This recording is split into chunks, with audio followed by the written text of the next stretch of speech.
तो हेलो मेरे प्यारे दोस्तों, कैसे हैं आप सब। मैं उम्मीद करता हूँ आप लोग बिल्कुल ठीक होंगे। तो यह कहानी एक सच्ची घटना पे आधारित है। अगर कहानी आप लोगों को पसंद आता है तो प्लीज़ यह वीडियो को एक लाइक कर दें। आइए कहानी को बिना देर किए शुरू करते हैं। रात के करीबन 1 बज रहे थे। दिसंबर की सर्द हवा में एक अजीब सी ठंडक थी, जैसे कोई अनदेखी चीज धीरे धीरे मेरे करीब आ रही हो। खिड़की से आती हवा की सरसराहट किसी अनजानी आहट जैसी लग रही थी। मैं उस दिन अपने बचपन के दोस्त रोहित के गांव पे गया था। गांव का नाम था भीतरपुर। एक छोटा सा शांत लेकिन अपनी रहस्यमयी परंपराओं के लिए मशहूर इलाका। रोहित ने मुझे पहले ही चेतावनी दी थी, देख यहाँ पे एक पुराना घर है जिसे लोग गुड़िया का घर कहते हैं। उधर जाने का गलती मत करना। मैंने रोहित को एक थप्पड़ लगाया और कहा, अरे यार, तुम भी यह अंधविश्वासों में यकीन करने लगे। यह सब मन का वहम है। लेकिन मुझे नहीं पता था कि वह हंसी मेरी जिंदगी की सबसे बड़ी भूल साबित होने वाली थी। पहला दिन, रहस्यमयी घर और उसकी आहट। अगले दिन दोपहर की धूप में जब रोहित अपने किसी काम से बाहर गया तो मेरी उत्सुकता उस घर की ओर खींच ले गई। मैं अकेला ही उस वीरान जगह के ओर चल पड़ा। घर बिल्कुल सुनसान था, जैसे सदियों से यहाँ कोई इंसान न आया हो। दीवारें पूरी खंडहर हो चुकी थी। टूटी हुई खिड़कियों के बीच से धूल उड़ रही थी। अंदर का सन्नाटा ऐसा था जैसे मकान मुझे खुद घूर रहा हो। जैसे ही मैंने मुख्य दरवाजे को खोला, एक भयानक आवाज पूरे माहौल में गूंज उठी। अंदर धूल और मकड़ी के जाले लगे थे। हवा में एक अजीब सी नमी और सड़ी हुई लकड़ी की गंध थी। तभी मेरी नजर कमरे के बीचों बीच एक पुरानी गुड़िया के ऊपर पड़ी। उसका पहनावा पुराने जमाने का था। सफेद कपड़ा और उसके काले बाल बिखरे हुए थे। लेकिन जो बात सबसे ज्यादा परेशान करने वाली थी वह थी उसकी आंखें। कांच के होने के बावजूद वे बिल्कुल असली इंसान के जैसे चमक रही थी। मैंने खुद को नॉर्मल दिखाते हुए हंसते हुए कहा, बस यही है वह डरावनी चीज जिसके लिए रोहित इतना डर रहा था। जैसे ही वह गुड़िया को मैंने अपने हाथों में उठाया तो मुझे एक पल के लिए लगा कि उसकी पलकें झपकी है। मेरा दिल जोर से धड़कने लगा। मैंने घबराकर वह गुड़िया को तुरंत वहीं पे रख दिया और उल्टे पैर वह घर से बाहर आ गया। दूसरी रात, पहली डरावनी घटना। उस रात मैं रोहित के घर में सो रहा था।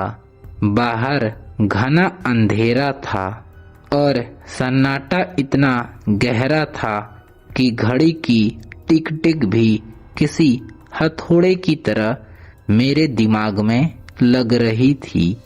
रात के करीबन 2-2:30 बजे मेरी अचानक से आंख खुली।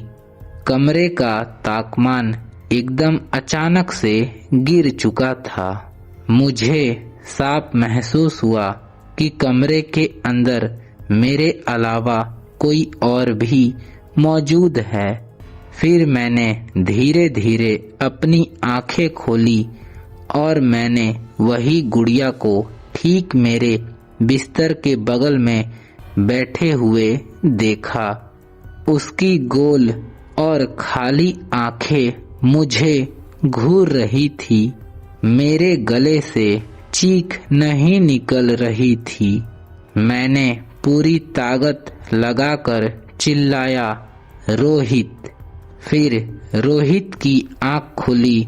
रोहित ने अपना टॉर्च जलाया पर वहां पर कोई भी नहीं था। वह गुड़िया गायब थी। रोहित ने मेरी हालत देखते ही कहा, तू वहां गया था ना? मैंने तुझे वहां जाने से मना किया था ना? वह गुड़िया खुद चलती है और जिसे अपनी पसंद बना ले उसे कभी भी नहीं छोड़ती है। तीसरा दिन सच्चाई का खुलासा। फिर अगले दिन मैं गांव के सबसे बुजुर्ग व्यक्ति से मिला और उन्हें मैं पूरी घटना बताया। उन्होंने एक गहरी सांस ली और उस पुराने घर की असली कहानी सुनाई। बहुत साल पहले वह घर में एक रिया नाम की लड़की रहती थी। उसे गुड़ियों से बहुत ज्यादा प्यार था, खासकर एक खास गुड़िया से जिसे वह अपनी सबसे अच्छी दोस्त मानती थी। लेकिन एक दिन रिया अपने रहस्यमयी परिस्थितियों से अचानक गायब हो गई। कुछ बुजुर्गों का मानना है कि रिया का आत्मा वही गुड़िया के अंदर समा गई। तब से वह गुड़िया कभी अपने जगह से गायब हो जाती है तो कभी वापस आ जाती है। उस बूढ़े आदमी की बात सुनकर मेरे रील के हड्डी में सिहरन दौड़ गई। उस रात मुझे नींद नहीं आ रही थी। रह रह कर मुझे ऐसा लग रहा था कि मुझे कोई बाहर बुला रहा है। फिर अचानक दरवाजे पे एक धीमी दस्तक हुई। खट खट खट। मैं कांपते हुए उठा और दरवाजे को खोला, लेकिन बाहर कोई भी नहीं था। जब मेरी नजर नीचे फर्श पर पड़ी तो मेरा खून जम गया। वही गुड़िया वहीं पे पड़ी थी, लेकिन इस बार वह गुड़िया का रूप बदल चुका था। उसकी आंखों से लाल गाढ़ा खून बह रहा था और उसकी होठों पर एक अजीब तरीके से मुस्कुराहट थी। फिर तभी मैं पीछे की तरफ हटा, लेकिन तभी एक छोटी बच्ची की आवाज हवा में तैरते हुए सुनाई दी, तुम मेरे साथ खेलोगे ना हमेशा के लिए? मैं भागने के लिए मुड़ा, लेकिन दरवाजा अपने आप जोर से बंद हो गया। कमरे की बत्ती अचानक बुझ गई और वह कमरे में सिर्फ वह गुड़िया की भयानक हंसी गूंजने लगी। आखिरी सच, अगली सुबह जब रोहित और गांव वाले मुझे ढूंढते हुए वह पुराने घर में पहुंचे तो दरवाजा खुला हुआ था। अंदर सब कुछ वैसा ही था, लेकिन एक चीज बदल चुकी थी। अब वहाँ एक नहीं बल्कि 2 गुड़िया रखी हुई थी।